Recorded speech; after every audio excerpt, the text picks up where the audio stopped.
Hey, this is Stacia, and I'm going to show my round 3 game at Parma this week.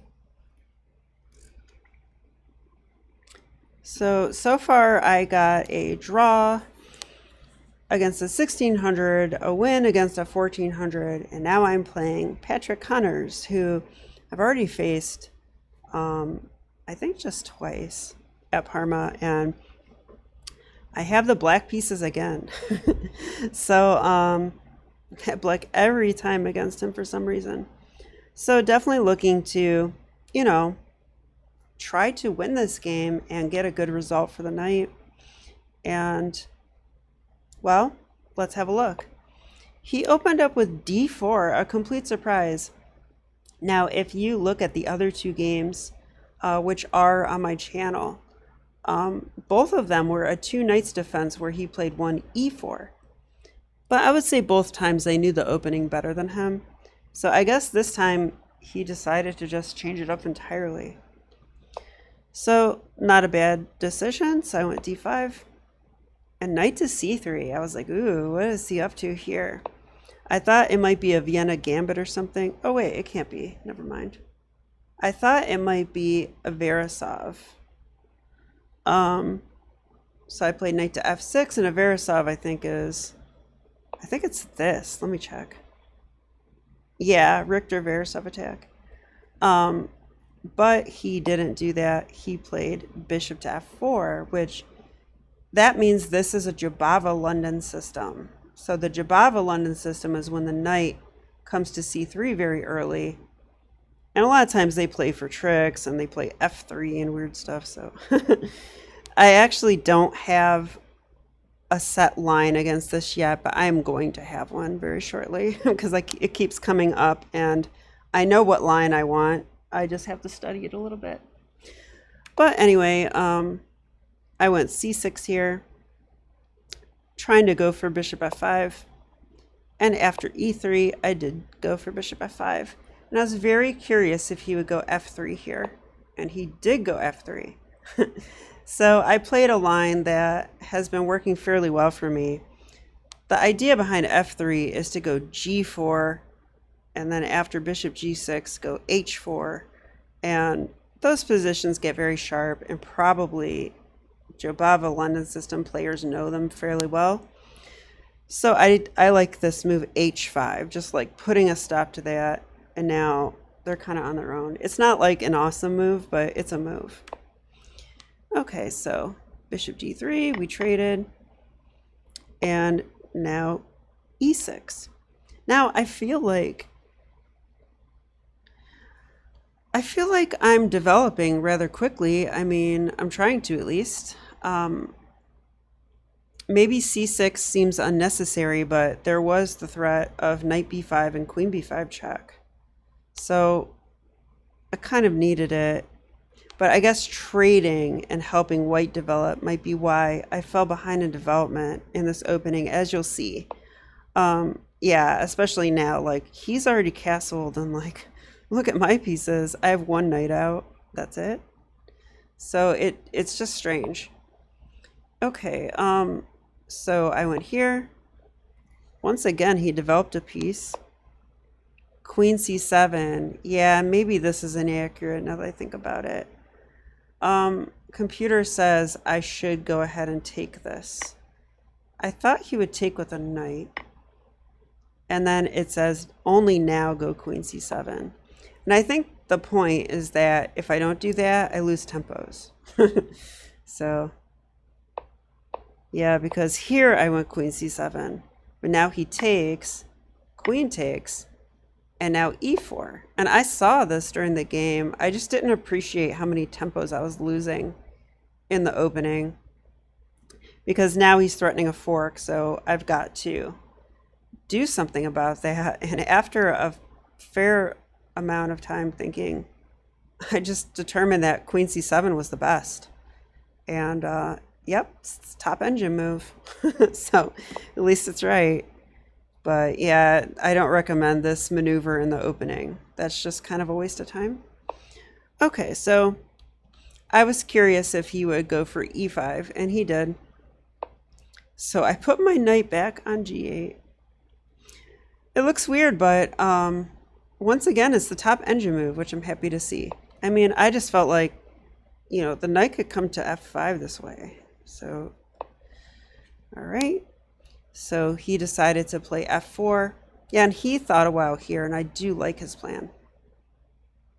So it looks like he wants to go with an f5 break. So here's the question for you guys. Should we try to just develop and castle as quickly as possible? Should we just do this and just, you know, let the break happen and that's okay? Or should we stop the break? Because if we do, you know, we're losing more time. Like our king is in the center. So go ahead and pause your video and let me know what you want to do. Yeah, so it turns out that in the game, I decided, hey, f5 doesn't look that threatening. I think I can just go knight d7 castle and, you know, it won't be that bad. That's kind of what I was figuring. I'm like, I have a weakness here, but it shouldn't be that bad. Well, it kind of is that bad, to be honest with you. So it really turns out that the best move is knight e7. And then if he proceeds, like if he insists on this, g6. This is the correct way to play the position.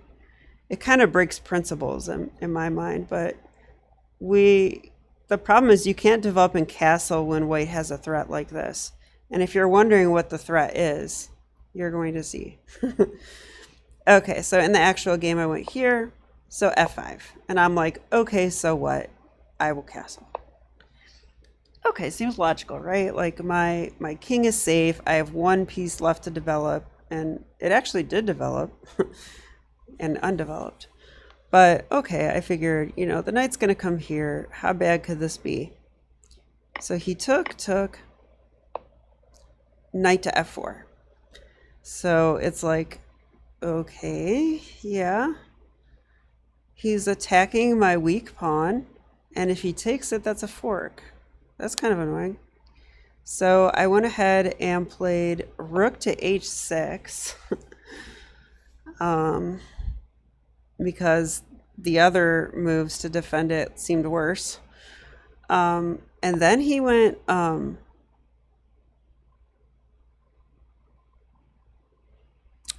he played this. Okay. And I went knight e7. So I want to come here, and then I figured all is well with the world, you know? Queen h3. Attacking it again. The queen's also lined up with my king, by the way. So I have to defend it again. So I did play knight to f8. I'm turtling up because I don't know. I mean, the computer says you can play g5. I honestly saw this move, and then I saw this move. Yeah, and that is the best move for white. I don't know. Like, this pin looks good at first, but I have no way to attack that pin knight, and I still have to untangle. And now I'm down a pawn. So I actually determined that this is probably not best. And the computer agrees. It's, well, I guess it was best, but white's +2 here. So knight to f8 I felt like was a better try at least. Okay, and he decided to double rooks. That's actually a plan I was afraid of. Yeah, and queen d7. So again, I had a long think in this part of the game because I felt like, it just feels like I better be accurate here. And no matter what moves I looked at, I just felt like queen d7 is probably the best. I do not want to make this move. I want my queen here because I want to play c5. Take this way, you know, and maybe push this. I don't know, but the queen is definitely better here. I could even think about this idea if the knight ever leaves. But on the other hand, I've got to unpin the pawn and, you know, I have to defend. There's no choice. So I went here. Okay, the rook's doubled. And now I played a pretty gutsy move. I calculated this, and then I prayed that my calculation was right. Knight to f5. Okay, so if you're going to play a move like knight to f5, you have to think what happens if knight takes e6. Because this move undermines the protection of the knight, and you may have noticed that a lot of pieces are attacking that. So, you know, he would sacrifice his knight, and then I have the choice of taking with a knight or a queen, and then he's going to recapture this, maybe with a rook, maybe with a queen. So, I did look at this, and basically I thought if takes, I could take with a knight because I'm on this, and if he takes with a rook, I felt like I do have time for knight takes d4, which kind of would attack a rook and whatever else. So I guess I'm not totally explaining. Wait, what? Let's look at this again. Hang on. Here.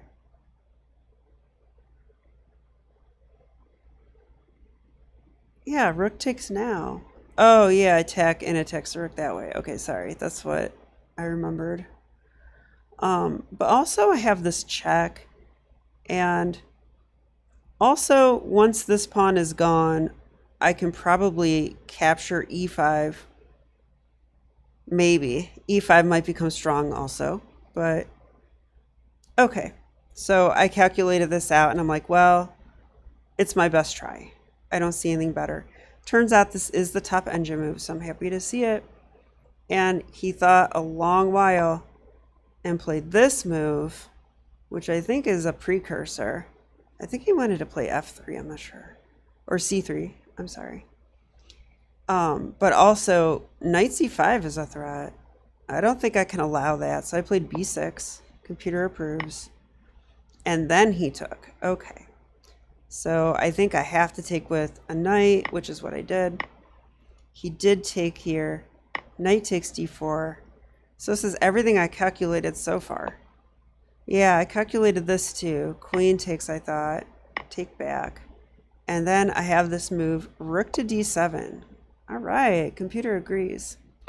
Because otherwise he would win this pawn. I had to see that when I played the move b6, that I could defend that pawn or at least counterattack. So he did take, and I did see this too, but I thought I have king e6.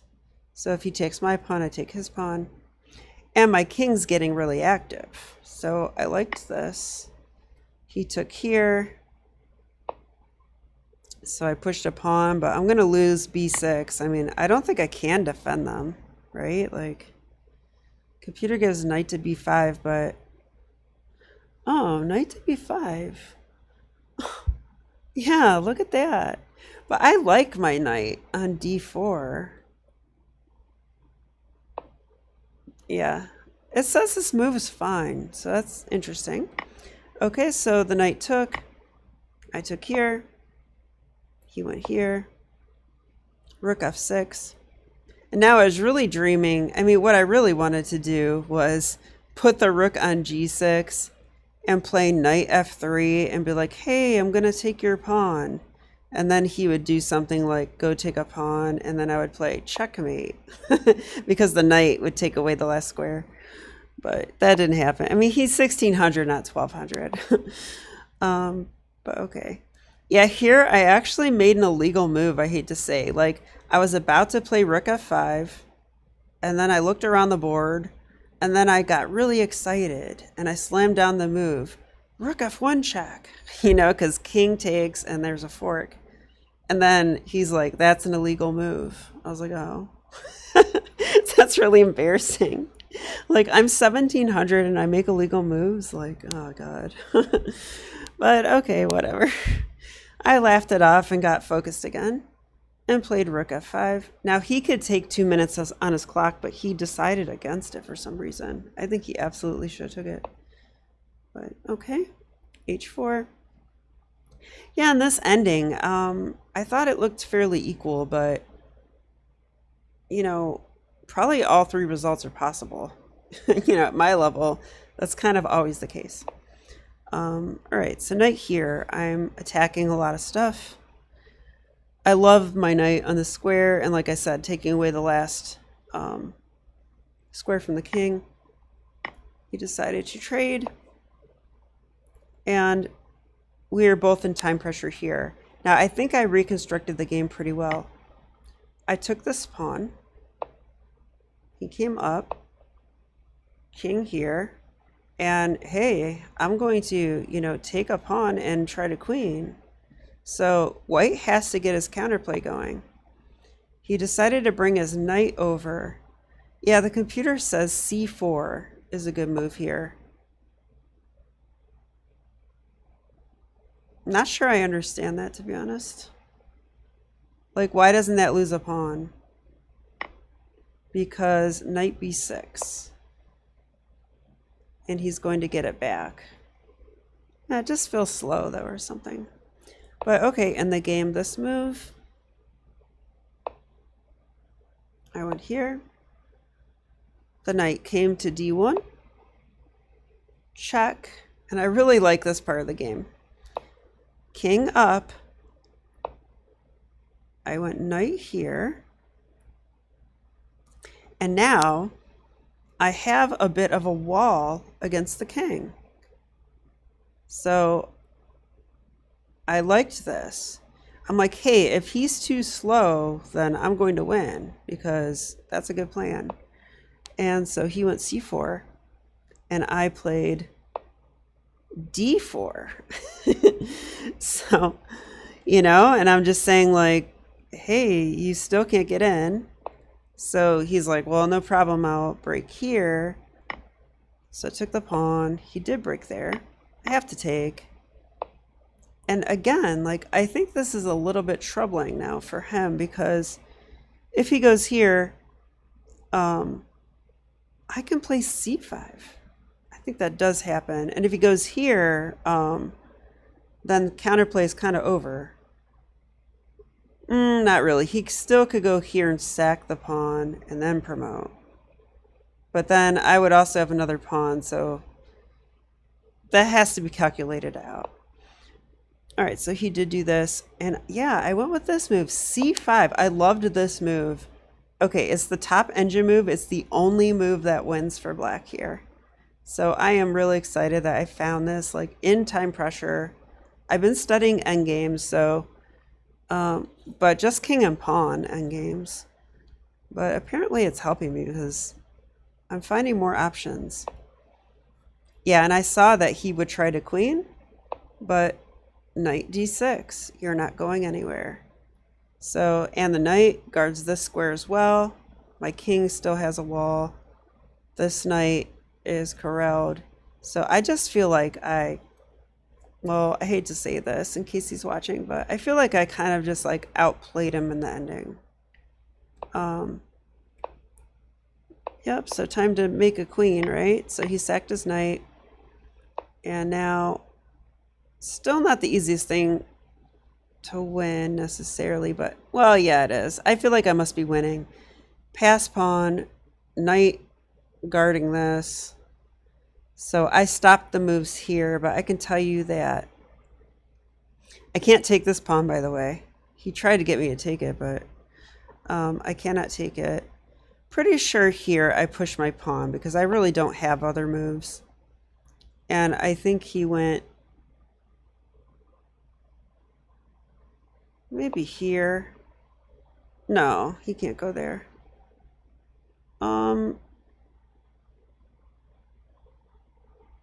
Yeah, I think he did this. And I went here. And he took, and I went here.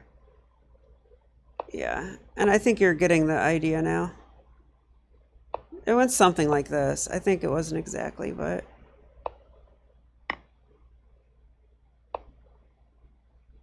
yeah, I went something like this.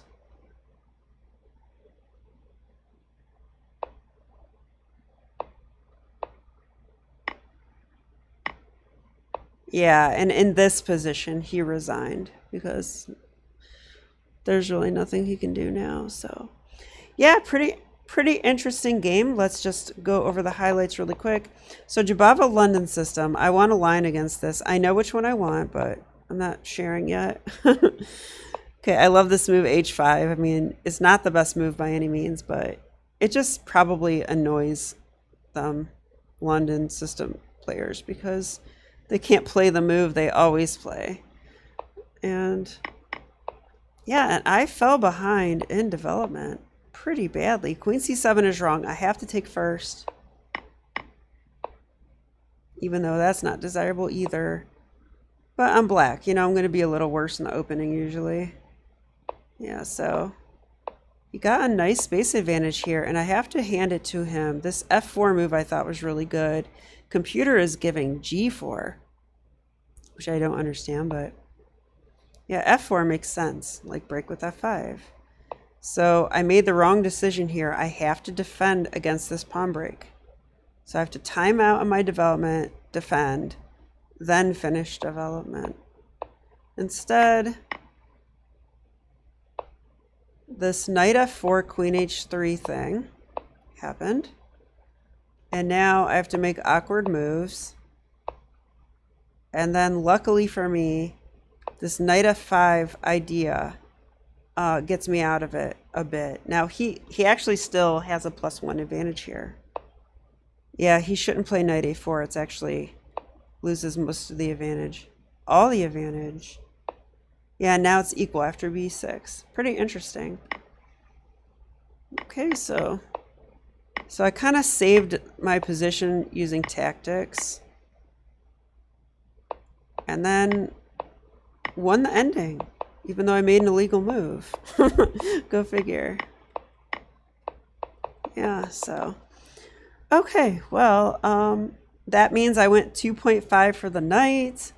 And I will tell you guys that I did see the tournament was rated, and I went from 1714 to 1731, which is my highest in 2 years since I changed my entire playing style 2 years ago. More than 2 years ago now, 2.5 years ago.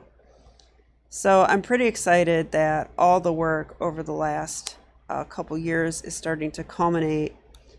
And I'm using my new style, you know, to go for 1800. And my coach did tell me that he thought I would have trouble breaking 1800 if I didn't completely revamp my chess. And so I listened to him and I did that. I have a bunch of blog posts on that subject. If you've never seen them, they are on chess.com under Midna's Lament. But yeah, like, so after I changed, I, you know, pretty much crashed and burned. I hit my rating floor. After reaching 1791, I crashed and burned to 1500, and I sat there for like a few long weeks while I tried to get my bearings in these brand new openings I was playing with 1e4 and King's Gambit and e4, e5, and you know, it completely, all my opening work was thrown out the window entirely. And well, that was tough, you know, to do that and watch my rating plummet like that, sure. But I knew that it was a long-term investment. It was kind of like a positional sacrifice, you know, like I knew that I was going to sacrifice long-term or short-term results for long-term gain and become an actual good player. So I think I am becoming a good player. My coach has said he thinks that I am as well. I have a long way to go, of course, but I do feel pretty confident now that I will break 1900 and maybe even 2000. When I play experts, they don't seem so scary anymore. And I don't get crushed by them like I used to. So that means I'll probably draw and win against experts sometime soon. That would be a necessary next step. And well, when I break 1800, that will be an absolute milestone, because that will mean I've caught up to where I was and then some, and you know, hopefully I can proceed from there. So sorry for the long-winded outro, but I like talking to you guys, I guess. So anyway, this is Stacia. It's 1 a.m. here. I'm tired. I'm going to bed. I hope that you guys get some rest too. And I will see you again soon. Probably up next will be another set of flashcard series, so you'll see that. Probably then followed by tournament games from the summer squash. I'm playing that tournament this coming Saturday, which is actually in 2 days. It's Thursday night here right now, so you'll see those, as well as maybe more Parma games. And I'll throw in some Road to 1800 games as well. So, all right. Well, I hope you have a great night or a great day, as it were. And okay, bye.